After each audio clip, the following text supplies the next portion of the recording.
ഇറക്കിയിട്ടുണ്ട്. അതിൽ ഒരു 7 ചോദ്യങ്ങളൊക്കെ ഉണ്ട്. ഈ പൊതുസമ്മേളനം വെക്കുന്നു, മലപ്പുറത്തെ 16 മണ്ഡലങ്ങളിലും പോയി പ്രസംഗിക്കുന്നു. സ്വാഭാവികമായും ഈ ആളുകളുടെ അഭിപ്രായം അറിഞ്ഞ് ഒരു രാഷ്ട്രീയ പ്രസ്ഥാനമാണോ ലക്ഷ്യം വെക്കുന്നത്? പാർട്ടി അല്ല, അതൊന്നും ഞാനിപ്പോൾ ആലോചിച്ചിട്ടില്ല. എനിക്കിനി അറിയേണ്ടത് ജനങ്ങൾ എവിടെ നിൽക്കുന്നതാണ്. അതൊന്നും അറിയണല്ലോ.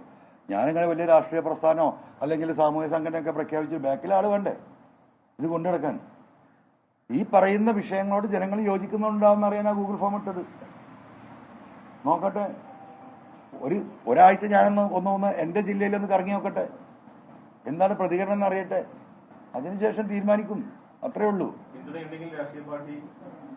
അല്ല, അതൊക്കെ നമുക്ക് ആലോചിക്കാം. ആലോചിക്കായികയൊന്നുമില്ല. ഇതിന് ഒരു എൻഡ് വേണ്ടേ? ജനം അതിന് തയ്യാറുണ്ടെങ്കിൽ ആ രീതിയിൽ തന്നെ ഞാൻ ആലോചിക്കും. ജനാധിപത്യ മതേതര സോഷ്യലിസ്റ്റ് പരിപൂർണമായ സെക്കുലർ സ്വഭാവമുള്ള ഒരു എന്താ പറയാ ഒരു സോഷ്യൽ സംഘടനയെ കുറിച്ച് ഞാൻ ആലോചിക്കും. ആളുണ്ടെങ്കിൽ, ആ തരത്തിൽ ആളുണ്ടെങ്കിൽ, അത്രേ ഉള്ളൂ. രാഷ്ട്രീയ യുവാക്കൾ ഈ പക്ഷേ ഈ സോഷ്യൽ മീഡിയയിൽ അങ്ങനത്തെ യുവാക്കളുടെ പിന്തുണയാണ് അങ്ങേക്ക് കൂടുതൽ ഉള്ളത്. ഈ മറ്റന്നാളത്തെ പരിപാടിക്ക് വരും എല്ലാ പിന്തുണയും പറഞ്ഞ യുവാക്കളുടെ പിന്തുണയാണ് സോഷ്യൽ മീഡിയയിൽ കാണുന്നത്. ഉണ്ടാവുമായിരിക്കും. അത് കഴിയുമ്പോൾ കർഷകർ വരും, അത് വരുമ്പോൾ കർഷക തൊഴിലാളികൾ വരും. ഞാൻ ഈ മലയോര മേഖലയിലെ ഇഷ്യൂസ് ഞാൻ ഏറ്റെടുക്കാൻ പോവാണ്. ഞാൻ അനവധി തവണ കേരളത്തിലെ നിയമസഭയിൽ ഈ വന്യമൃഗശല്യം ഈ സർക്കാരിന്റെ ശ്രദ്ധയിൽപ്പെടുത്തിയതാ. ഒരു ചുക്കും നടന്നിട്ടില്ല. എന്ത് പറഞ്ഞാലും പറയും കേന്ദ്രം എന്ന്. സ്റ്റേറ്റ് എടുക്കേണ്ട നിലപാട് ഇപ്പൊ കഴിഞ്ഞ ആഴ്ച ഞാൻ പ്രശ്നം ഉണ്ടാക്കിയത് നിങ്ങൾ കണ്ടല്ലേ? 15.5 കോടി രൂപ മുടക്കുമ്പോൾ ജനങ്ങളുടെ ജീവൻ സംരക്ഷിക്കാൻ 5 കോടി ഇല്ല. അവർക്ക് കെട്ടിടങ്ങൾ ഉണ്ടാക്കി അവരെ AC റൂം ഉണ്ടാക്കി കിടന്നുറങ്ങാൻ ഉദ്യോഗസ്ഥന്മാർക്ക് സൗകര്യം ചെയ്ത് കൊടുക്കുക. മനുഷ്യൻ വീട്ടിൽ നിന്ന് ഇറങ്ങി റോട്ടിലേക്ക് ഇറങ്ങുമ്പം നമ്മൾ മറ്റേ ഈച്ചയൊക്കെ കൊല്ലൂലേ, അതുപോലെ ആന ചവിട്ടി ഞെരക്കുക. ആർക്കാ വികാരം? DFO ചോദിക്കുക 10 ലക്ഷം കിട്ടുന്നില്ലേ? ആര് അഡ്രസ് ചെയ്യുന്നുണ്ട്? എവിടെ പ്രതിപക്ഷം? എവിടെ ഈ കമ്മ്യൂണിസ്റ്റ് പാർട്ടിയിലെ കർഷക സംഘടനകൾ? 1-2 സമരമൊക്കെ നടത്തി. മതിയോ? വിഷയം എന്റർടൈൻ ചെയ്യണ്ടേ? 10-60 ലക്ഷം ജനങ്ങളെ ബാധിക്കുന്ന വിഷയമാണ്. എനിക്കെന്താ ചെയ്യാൻ പറ്റുക? നിയമസഭയിൽ പറയാൻ പറ്റും, പാർട്ടിയോട് പറയാൻ പറ്റും, പിന്നെന്താ പറയാൻ പറ്റുക? പിന്നെ എനിക്ക് ചെയ്യാൻ പറ്റുന്ന സുപ്രീം കോടതിയിൽ പോല. ആ സുപ്രീം കോടതിയിൽ ഞാൻ റിട്ട് കൊടുത്തു, അതിന്റെ കോപ്പിയാണ് തന്നത്. ഇനി ഇതാ ഹൈക്കോടതിയിൽ പോകാനാണ് സുപ്രീം കോടതി പറഞ്ഞിരിക്കുന്നത്. ഇതിലപ്പുറം ഒരു മനുഷ്യൻ എന്ത് ചെയ്യും? ഇത് കണ്ടു നിൽക്കുകയാണ്. ഒരു തുള്ളി കണ്ണുനീര് പൊട്ടണ്ടേ ഈ രാഷ്ട്രീയക്കാരന്റെ കണ്ണിൽ നിന്ന്? ഈ പാവപ്പെട്ട കർഷകന്റെ ഈ അവസ്ഥ കാണുമ്പോൾ കാട്ടിൽ പോയിട്ട് മരിക്കുമ്പം അവർക്ക് ന്യായമുണ്ട്. വീട്ടിൽ കിടന്നുറങ്ങനെയാണ് ഈ ചവിട്ടി തേക്കുന്നത്. പന്നി കോരി എറിയ ബൈക്കിൽ പോകുമ്പം കുട്ടികളും മക്കളുമായിട്ട്. ഈ പന്നിനെ വളർത്താനാണോ ഈ ഡിപ്പാർട്ട്മെന്റ്? ഇതാണ് ആവാസ വ്യവസ്ഥ? ചോദിക്കണ്ടേ? മലയോര റോഡടക്കം എല്ലാ റോഡുകളും തടസ്സപ്പെട്ട് കിടക്കുക. ഇത്ര തന്നാ മതി, ഒരടി തരൂല്ലവര്.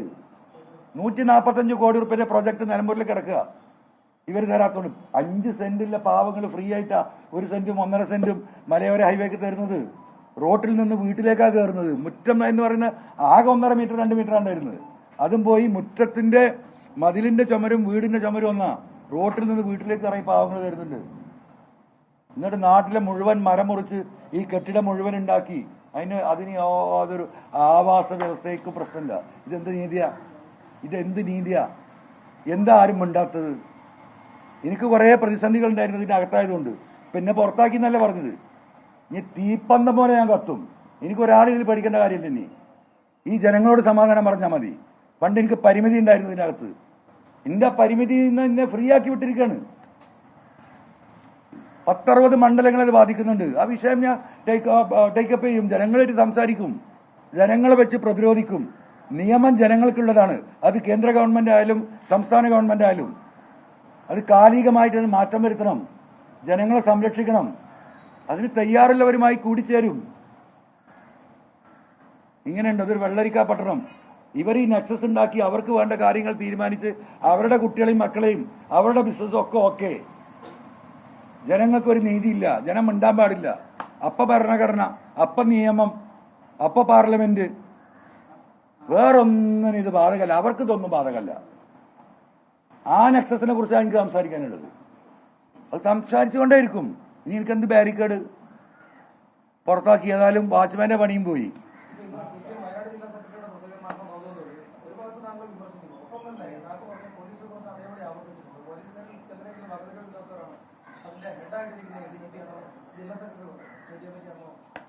വിവരല്ലോലുണ്ടെങ്കിൽ പറയട്ടെ.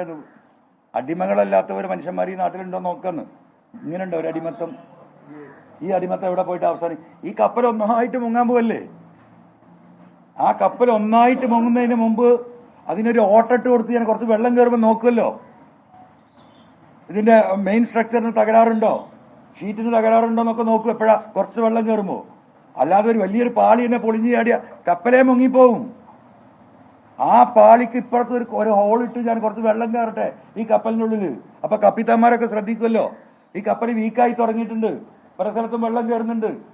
അപ്പൊ ഈ കപ്പലിനെ കരക്കടിപ്പിച്ചത് റിപ്പയർ ചെയ്യും. ആ ഒരു പണിയാണ് ഞാൻ എടുത്തത്. അതിന് ഞാൻ തന്നെ കപ്പൽ മുക്കുന്നവനാന്ന് പറഞ്ഞാൽ ആയിക്കോട്ടെ.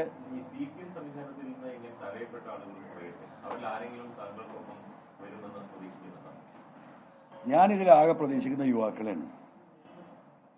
പിന്നെ ഈ പറയുന്ന ഇവരുടെ തിന്മക്ക് വിധേയമായ, ഈ രാഷ്ട്രീയ കോക്കസിന്റെ ഭാഗമായി തിന്മക്ക് വിധേയമായ ഇവിടുത്തെ പറയുന്ന ഈ മലയോര കർഷകരും അവിടെ ജീവിക്കുന്നവരും ഈ പറയുന്ന ഓട്ടോറിക്ഷ തൊഴിലാളികളും വൈകുന്നേരം വരെ ഓടി 1000 റുപ്യൊക്കെ ഓടുക. അതിൽ 500 റുപ്യ ഡീസലും ടയറിന് തേയ്മാനമായി കഴിഞ്ഞ് 200 റുപ്യക്ക് ഭക്ഷണം കഴിക്കും.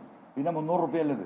ആ 300 റുപ്യ ഒരു ദിവസം ബാക്കിയായിട്ട് ജീവിക്കുന്ന ഒരുത്തനാണ് 2000 3000 എന്താ പറയാ ഫൈൻ ഇട്ട് കൊടുത്തിട്ട് അവന്റെ മോന്തമ്മ ഒട്ടിച്ചിട്ട് പോകുന്ന പോലീസുകാര്.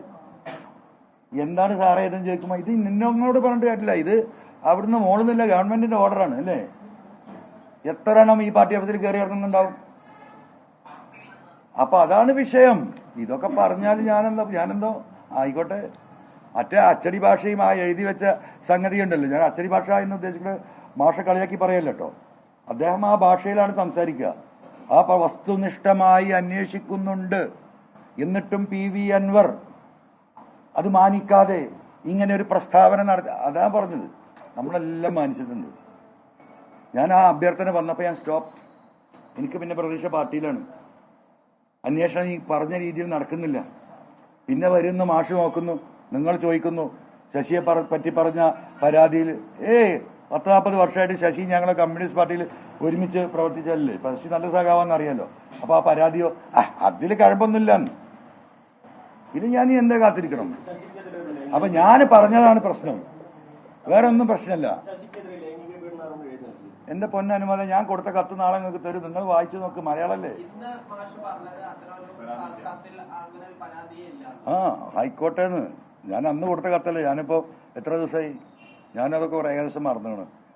നീ ഒന്ന് റിഫ്രഷ് ചെയ്ത് ഏതെല്ലാം സാധനങ്ങൾ തരുന്നുണ്ട്, നിങ്ങൾ പരിശോധിച്ചോ. ഈ പാർട്ടി സെക്രട്ടറി പറഞ്ഞൊരു കാര്യം, മറുനാടൻ മലയാളിക്കെതിരെയാണ് PV അൻവർ പോരാട്ടം തുടങ്ങിയത്. ഇപ്പോൾ അതേ മറുനാടൻ മലയാളി ഉന്നയിച്ച ആരോപണങ്ങളാണ് പാർട്ടിക്കെതിരെയും മുഖ്യമന്ത്രിക്കെതിരെയും PV അൻവർ ഉന്നയിക്കുന്നതെന്നാണ് ഇപ്പോൾ പാർട്ടി സെക്രട്ടറി പറയുന്നത്. അല്ല, ആ മറുനാടനെയാണല്ലോ മിനിയാന്ന് ബഹുമാനപ്പെട്ട മുഖ്യമന്ത്രി ഇപ്പൊ ഈ പറഞ്ഞ പോലെ മഹത്വവൽക്കരിച്ച്.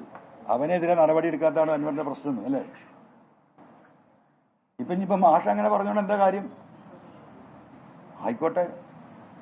ഈ ഒരു പ്രസ്ഥാനത്തിന് എത്ര പോലീസുകാർ ആത്മഹത്യ ചെയ്താണ്? മോഹൻകുമാർ എന്ന് പറഞ്ഞ കന്യാകുമാരിയിലെ ട്രിവാൻഡ്രത്തിന്റെ ബൗണ്ടറിയിലെ DYSP കുറിപ്പെഴുതി വെച്ചിട്ടാ മരിച്ചത്.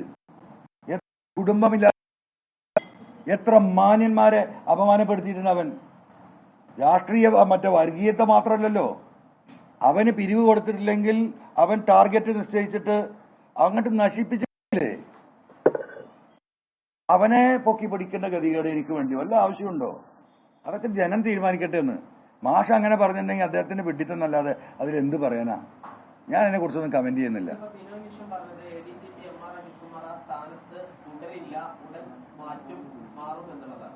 എന്താ കാര്യം? മാറിയിട്ട് എന്താ കാര്യം? ഇവനിപ്പൊ ഇരിക്കുന്ന കസാലയിൽ അടുത്ത കസാലയ്ക്ക് ഇരിക്കുന്നില്ലല്ലേ. ഈ പോലീസ് ആകെ വിജിലൻസും ഈ പറയുന്ന ക്രൈംബ്രാഞ്ചും ഈ പറയുന്ന ഇന്റലിജൻസും IB ഒക്കെ ഭരിക്കുന്നത് തന്നെയല്ലേ. അവൻ ഇരിക്കുന്ന കസാലയിൽ നിന്ന് മറ്റേ കസാലയിലേക്ക് മാറി ഒരു കാര്യമില്ല. സഖാവ് വിനോവിഷം മനസ്സിലാക്കേണ്ടതാ. PHQ പോലീസ് ഹെഡ്ക്വാർട്ടേഴ്സിലേക്ക് കയറാനുള്ള അവന്റെ അവകാശമാണ് ഇപ്പൊ കട്ട് ചെയ്യേണ്ടത്. എന്റെ ആവശ്യം ഡിസ്മിസ് ചെയ്യില്ല, പക്ഷെ സസ്പെൻഡ് ചെയ്യാൻ ഡിസ്മിസ് ചെയ്യാൻ പറ്റില്ല. ഡിസ്മിസ് ചെയ്തിട്ട് സർക്കാരിന്റെ ഫോണും മെയിലും അവിടെ വാങ്ങി വെച്ചിട്ട് പുറത്തു നിർത്തണം. എന്തെങ്കിലും നടക്കുമോ എന്ന് നോക്കാം. അല്ലാതെ അവനെ മാറ്റി നിർത്തണ ആ സ്റ്റേറ്റ്മെന്റൊക്കെ ഞാൻ എന്നാ വിട്ടല്ലോ. വെറുതെ മനുഷ്യൻ വെടിയാവുന്നല്ലാതെ. ഇപ്പൊ നീ ആ പൂരം കളിക്കല്ലേ, വലിയ അന്വേഷണം എന്താ നടക്കുന്നത്? എന്ത് പ്രശ്നം? എന്ത് നടപടികൾ സ്വീകരിക്കുക? 2 PR എത്ര ദിവസമായി നിങ്ങൾ വാർത്ത കൊടുക്കുന്നത്? അതൊക്കെ നിങ്ങൾ നിർത്തേണ്ട സമയം കഴിഞ്ഞിട്ട് എല്ലാവർക്കും അറിയാം എന്താ സംഭവിച്ചിട്ടുള്ളതെന്ന്. പിന്നെ അതിന്റെ പിന്നാലെ പോയിട്ട് ദയവായി നിങ്ങൾ സമയം കളയരുത്. വിമർശനം ഉന്നയിക്കുന്നു, അതിൽ നടപടി എടുക്കുന്നു, പാർട്ടി പുറത്താക്കുന്നു എന്ന് പറയുന്നു. അപ്പോൾ ഒരു ഇനി ആരെങ്കിലും ഇങ്ങനെ ഒരു ധൈര്യമായിട്ട് മുന്നോട്ട് വരും, ഇങ്ങനെ ഭീഷണിപ്പെടുത്തുന്ന ഒരു സ്ഥലം കൂടി ഇന്ത്യയിൽ അയാൾ വരുമ്പോഴേക്കും അയാളെ എനിക്കറിയില്ല. BJP നേതൃത്വം കുറേ ദിവസങ്ങളായിട്ട് കാര്യമായിട്ടൊന്നും പ്രതികരിക്കുന്നില്ല ഈ വിഷയങ്ങളിലൊന്നും, അപൂർവമായിട്ടേ ഉള്ളൂ. നെക്സസ്, ഇതാണ് നെക്സസ്, ഇതാണ് നെക്സസ്, ഇതാണ് അവിഹിത ബന്ധം, ഇതാണ് രാഷ്ട്രീയ നേതാക്കൾ തമ്മിൽ അന്തർധാര. അത് തുടർന്നുകൊണ്ടേയിരിക്കും. നമ്മൾ കുറെ പൊട്ടന്മാര്. താങ്കൾക്ക് പിന്തുണയായിട്ട് ആരെങ്കിലും വന്നോ കേരള രാഷ്ട്രീയത്തിൽ? താങ്കൾ ഉന്നയിക്കുന്ന വിഷയങ്ങളിൽ ഞാൻ കൂടെ ഉണ്ടെന്ന് പറഞ്ഞ ഏതെങ്കിലും നേതാക്കൾ രഹസ്യമായിട്ടോ സൗഹൃദപരമായിട്ടോ ഇതുവരെ സംസാരിക്കുന്നില്ല? എന്റെ അനുമോദ്, നിങ്ങൾ രാവിലെ മുതൽ ഇവിടെ ഇരിക്കുന്നുണ്ടല്ലോ അല്ലേ? അല്ലല്ല അല്ലല്ല, ഞാൻ ചോദിക്കട്ടെ, എന്താ ഇരിക്കണേ?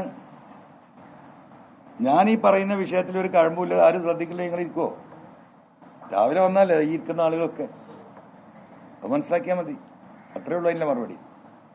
അപ്പോൾ ഈ പാർട്ടി പ്രവർത്തകരൊക്കെ ഏരിയ തലത്തിലൊക്കെ പ്രതിഷേധം നടത്തുന്നത് അത് താങ്കൾ പറഞ്ഞവർ ഉൾക്കൊള്ളാത്താണോ അതോ ഈ പാർട്ടി ലൈനിൽ അടിമപ്പെട്ട ഇതുകൊണ്ടാണോ? I don't know. No idea about that. സൽമിക Kondotty പോവാ.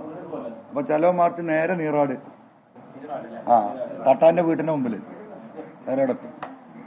നമുക്ക് ഈ അന്വേഷണ സംഘത്തിന് തട്ടാന്റെ വരുമാനം മറ്റേ എന്താ പറയാ, ഇപ്പൊ നമ്മളെ കൺമുമ്പിലുള്ള ഈ നാട്ടില് കൊണ്ടോട്ടി അങ്ങാടിയിലുള്ള ഈ 3 കൊല്ലം കൊണ്ട് വാങ്ങിയേ പണ്ട് തുറുങ്കുറ്റി എന്ന് പറയുന്നത് എന്താ പറയാ, ഈ ഓടക്കായലില്ലേ, അതാണ് തട്ടാന്മാരെ പണി. അതിലിങ്ങനെ പൂ എന്ന് ഊതുക, ആ സ്വർണം ആക്കിയിട്ട് വിരിക്കിണ്ടാക്കുക. 3 കൊല്ലം കൊണ്ട് അവനതാ പണി. ഇപ്പൊ കൊണ്ടോട്ടി അങ്ങാടിയിൽ എത്ര കോടി റുപ്യ മുതലുണ്ടെന്ന് കാണാം. എന്താ പണി? ഈ പോലീസിന്റെ സ്വർണ്ണം ഒരുക്കി കൊടുക്കുക. മനസ്സിലായില്ലേ? നോക്കാം നമുക്ക്.